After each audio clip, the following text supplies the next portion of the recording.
기름은 요리에 없어서는 안 될 중요한 요소입니다. 간단한 계란 프라이부터 볶음 요리, 튀김에 이르기까지 다양한 요리 과정에서 기름을 사용합니다. 심지어 목재 보존을 위해서도 기름이 쓰이죠. 이처럼 기름이 다방면으로 사용되기 때문에 건강에 좋은 오일에 대한 관심이 더욱 필요합니다. 그래서 식용유를 선택할 때 성분을 꼼꼼히 확인하고 신중하게 선택해야 합니다.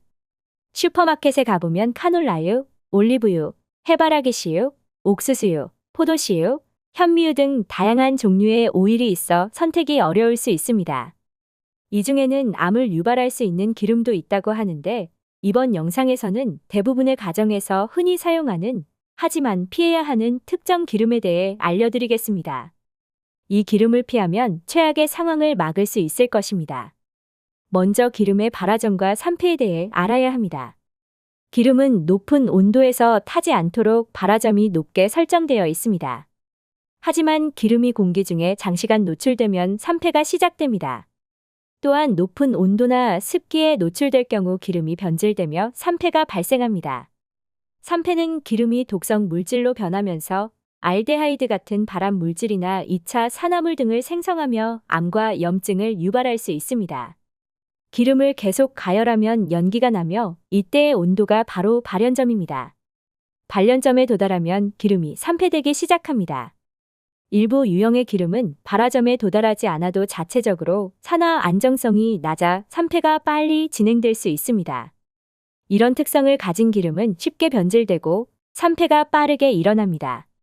각기 다른 기름들은 고유의 특성을 가지며 발연점, 즉 기름이 끓어서 일부가 기화되는 온도도 서로 다릅니다.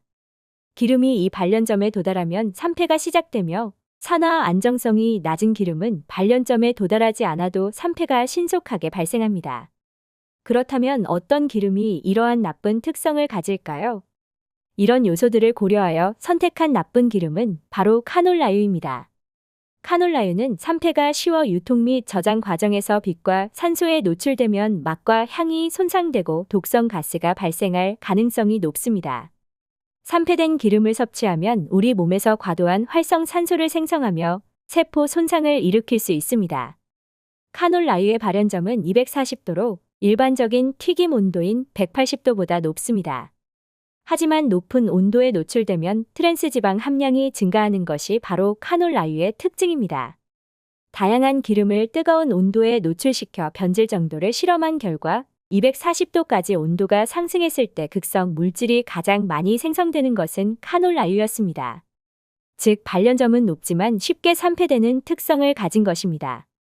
카놀라유는 유체에서 추출한 식물성 기름 중 하나로 원래 유체에는 심장질환과 암을 유발할 수 있는 에로신산이 함유되어 있었습니다.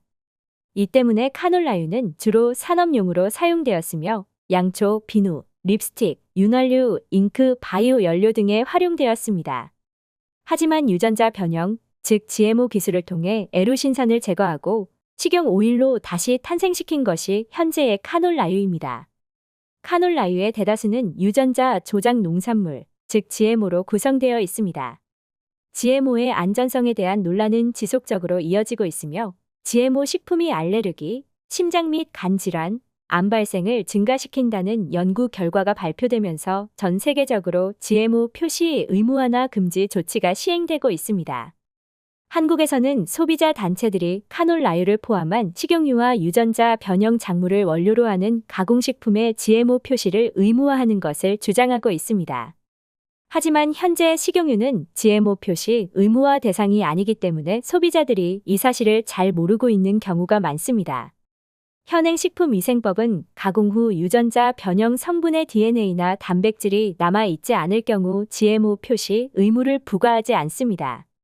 특히 식용유는 단백질이 아닌 지방만을 추출한 제품이므로 GMO 표시 대상에서 제외되는 경우가 많습니다.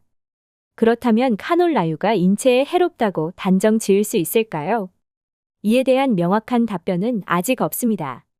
GMO 식품이 시장에 등장한 지 30년 정도 밖에 되지 않아 그 장기적인 영향을 확실히 알기 위해서는 보통 한 세기 이상의 시간이 필요하다고 합니다.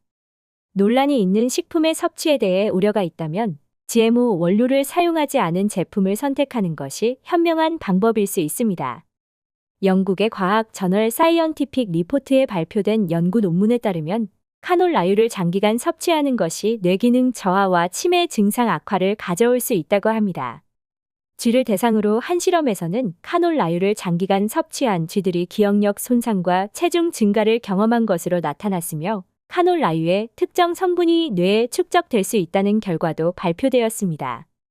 그렇다면 요리 시 어떤 종류의 식용유를 사용하는 것이 좋을까요?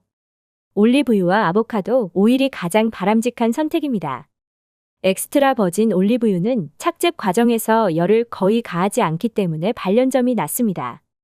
이런 특성 때문에 엑스트라 버진 올리브유는 가열 요리가 아닌 샐러드 드레싱이나 무침에 적합합니다.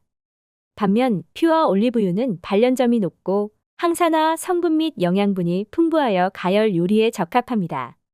아보카도 오일은 비타민과 미네랄이 풍부하며 오메가-9와 불포와 지방산을 함유하고 있고 발연점이 250도로 높아 가열 요리에 매우 이상적입니다. 다만 가격이 비싼 편이라는 단점이 있습니다. 마무리하며 참기름과 들기름에 대해서도 언급하겠습니다. 이 두 기름은 단가가 높은 단일 불포화 지방산과 다중 불포화 지방산을 많이 함유하고 있어 발연점이 상대적으로 낮습니다. 이는 산패가 쉽게 일어날 수 있음을 의미합니다. 따라서 이들 기름은 주로 찬 요리나 드레싱에 사용하는 것이 바람직하며 볶거나 불을 사용하는 요리에는 적합하지 않습니다. 이처럼 산패가 쉽게 일어나는 기름과 건강에 좋은 기름에 대해 살펴보았는데요. 결론적으로 카놀라유는 사용을 자제하고 올리브유와 아보카도 오일을 추천드립니다. 카놀라유를 포함한 모든 기름은 과도하게 섭취하면 부작용이 발생할 수 있습니다. 카놀라유에 대한 걱정이 있다면 선택과 사용에 신중을 기하면 됩니다. 식물성 기름이라고 해서 무조건 건강에 좋은 것은 아니므로 기름 사용을 최소화하는 식습관을 가지는 것이 중요합니다. 다음에도 유익한 정보로 찾아뵙겠습니다. 이 영상이 도움이 되셨다면 구독과 좋아요를 부탁드립니다. 오늘도 건강한 하루 되세요. 감사합니다.